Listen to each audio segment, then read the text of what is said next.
কোরআন কথ্য ভাষায় অবতীর্ণ হয়েছে, বক্তব্য আকারে নাজিল হয়েছে, লেখ্য ভাষায় নয়, কোনো লিখিত ফর্মে অবতীর্ণ হয়নি।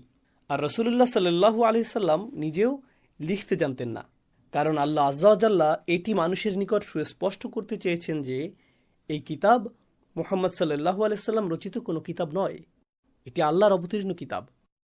এখন কোরআনের একটি মিরাকল আপনাদের নিকট উপস্থাপন করতে চাই। আমি তো কয়েক ঘন্টা ধরে আপনাদের সামনে কথা বলছি, আপনাদের তো মনে নেই ঠিক ৩০ মিনিট পূর্বে আমি কি বলেছি। আমি নিশ্চিত একেবারে শব্দে শব্দে সম্পূর্ণ কথাটা আপনাদের মনে নেই। আর এতেও অবাক হওয়ার কিছু নেই যে আদতে আমারও স্মরণে নেই আমি কি বলেছি। যদি আমাকে জিজ্ঞেস করেন আমি বলতে পারবো না। সম্ভবত আমি কথা বলার ফাঁকে একটি বাক্যের মাঝখানে এক সময় বলেছি মা বাবা, অথবা বলেছি বাবা মা। সম্ভবত আমি বলেছি প্রাইভেট কার এবং মোটরসাইকেল, অথবা বলেছি মোটরসাইকেল এবং প্রাইভেট কার। সম্ভবত আমি বলেছি দিন রাত, অথবা বলেছি রাত দিন। এগুলো তো কয়েকটি শব্দ মাত্র। আমি তো এই নিয়ে চিন্তা ভাবনা করিনি যে কোনটা আগে বলবো আর কোনটা পরে। শব্দগুলোর এই ক্রম মুখ থেকে এমনিতেই বেরিয়ে গেছে, আগে পরে চিন্তা করে আমি বলিনি।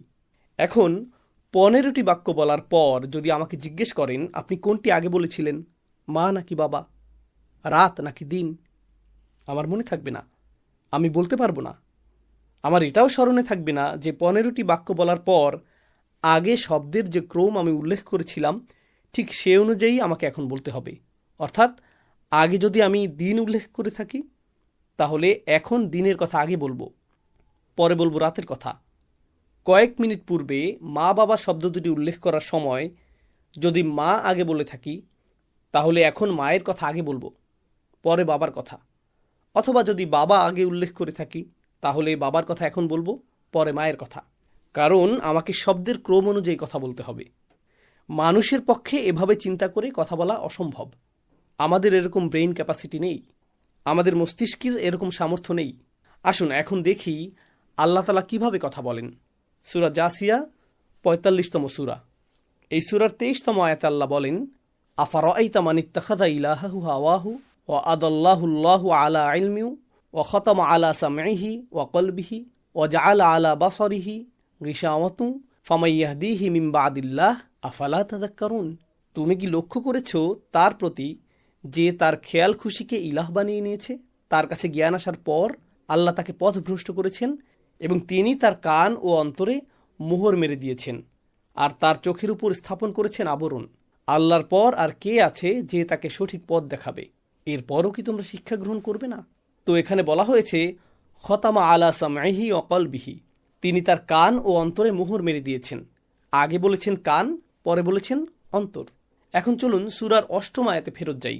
সেখানে আল্লাহ আযজা ওয়া জাল্লা বলেছেন, ইয়াসমাউ আয়াতিল্লাহি তুতলা আলাইহি সুম্মা ইয়াসিররু মুস্তাকবিরা কাআল্লাম ইয়াসমাহা ফাবাশশিরহু বিআযাবিন আলীম। যে আল্লাহর আয়াত শোনে যা তার সামনে পাঠ করা হয়, অতঃপর অহমিকার সাথে কুফরির উপর থাকে যেন সে তা শোনেইনি, কাজেই তাকে ভয়াবহ শাস্তির সংবাদ দাও। এখানে কিসের কথা বলা হলো? শ্রবণ করার কথা। যেহেতু ৮ম আয়াতে শ্রবণ করার কথা উল্লেখ করা হয়েছে, তাই ১৫ আয়াত পর ২৩তম আয়াতে যখন মোহর মারার কথা আসলো তিনি আগে উল্লেখ করলেন কানের কথা। এখন ব্যাপারটাকে আরো চমৎকার করে তোলে সূরা বাকারার একটি আয়াত। সেখানেও অন্তর এবং কানে মোহর মেরে দেওয়ার কথা উল্লেখ করা হয়েছে। আপনারা সবাই সম্ভবত আয়াতটি মুখস্থ পারেন।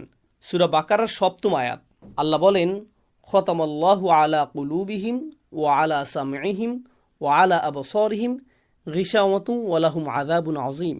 আল্লাহ তাদের অন্তর ও কানের উপর মোহর মেরে দিয়েছেন আর তাদের চোখে আছে আবরণ আর তাদের জন্য আছে মহাশাস্তি। সূরা বাকারার এই আয়াতে আগে কিসের উল্লেখ করা হয়েছে? অন্তর, পরে কান। আর সূরা জাসিয়াতে আগে কান, পরে অন্তর। পার্থক্যটা ধরতে পেরেছেন? এখন কেন আল্লাহ সূরা বাকারাতে আগে অন্তরের কথা উল্লেখ করলেন? প্রথম থেকে আয়াতগুলোর অর্থ পড়ুন। যালিকাল কিতাবু লা রাইবা ফীহি, এটি এমন একটি কিতাব যাতে বিন্দুমাত্র সন্দেহ নেই। সন্দেহ কোথায় থাকে? অন্তরে। হুদাল লিল মুত্তাকিন, মুত্তাকিদের জন্য হেদায়েত। তাকওয়া কোথায় থাকে?